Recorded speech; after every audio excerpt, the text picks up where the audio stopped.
ஜல்லிக்கட்டுக்கு பற்றி பேசுவதற்கு யோக்கியதையற்ற கட்சிகள் காங்கிரசும் திராவிட முன்னேற்ற கழகம். ஜல்லிக்கட்டு நடத்தக்கூடாது என்று தடை வந்தபோது ஆட்சியில் இருந்தது காங்கிரஸ், உடன் துணை புரிந்தது திராவிட முன்னேற்ற கழகம். ஜல்லிக்கட்டு என்றால் என்ன என்றே தெரியாது, மண் வாசனையே தெரியாதவர்கள் குளிர்சாதனம் பண்ணப்பட்ட அறையில் அமர்ந்து கொண்டு மாடு துன்புறுத்தப்படுகிறது என்று பொய்யாக பேசுகிறார்கள். இது முதல் முறையல்ல, இதற்கு மேலே இவர் மீது குற்றச்சாட்டும் சந்தேகம் இருந்திருக்கிறது.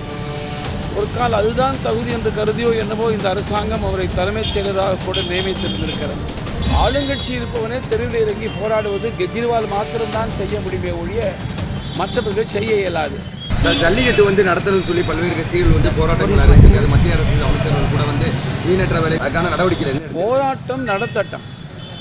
எல்லா அரசியல் கட்சிகளும் ஜல்லிக்கட்டுக்கு ஆதரவு என்று கருதி போராட்டத்தை அறிவித்திருக்கிறார்கள்.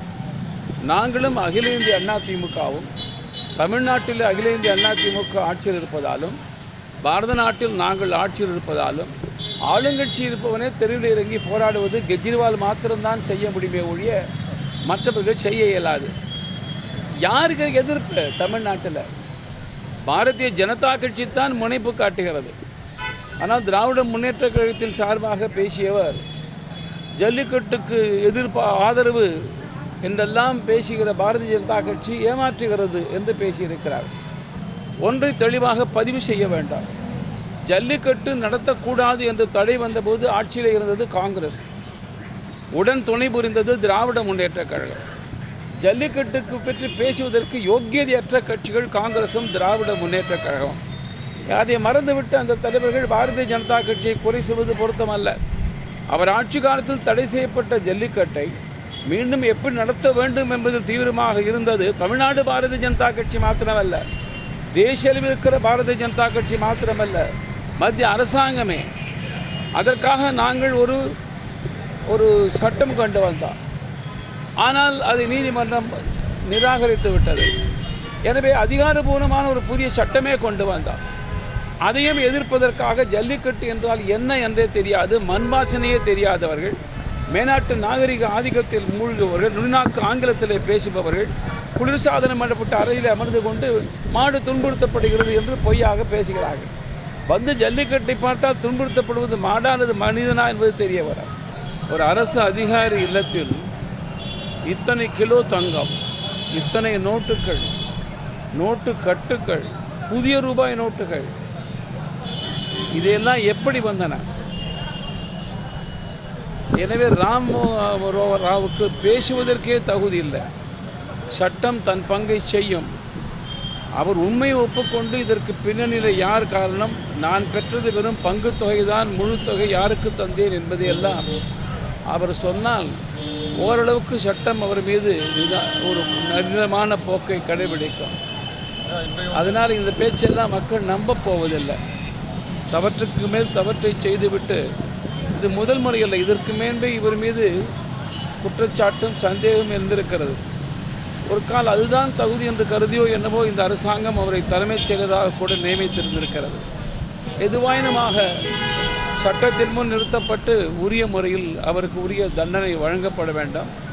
அவர் உண்மையை ஒப்புக்கொண்டு பல பேர் யார் இதற்கெல்லாம் காரணம் என்றெல்லாம் சொல்வார்களானால் அது நாட்டுக்கு நன்மை புரிந்ததாக ஆகும். சோதனை நடத்தினார்கள். ராம்மோகன் ராவ் வீட்டில் போனார்கள், ஆனால் வெறுங்கையோடு திரும்பினார்கள் என்றால் இது உள்நோக்கம் இருக்கிறது, எங்களை களங்கப்படுத்த செய்தார்கள் என்று அகில இந்திய அண்ணா திமுக பேசினால் பொருத்தமானது.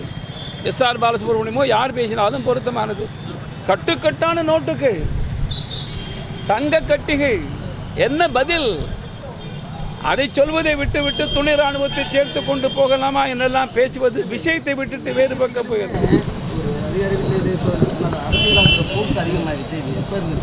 இது அவங்களுக்கு அதான வேலைங்க. ஊடகத்துக்கும் அதே கேள்வியை நான் கேட்கின்றேன். ஒரு சம்பவத்தை சம்பவமாக பார்க்காமல் அரசியலாக்குவது என்பது அரசியல் கட்சி சார்ந்தவர்களுக்கு மாத்திரமல்ல, ஊடகங்களுக்கும் இருக்கின்றன.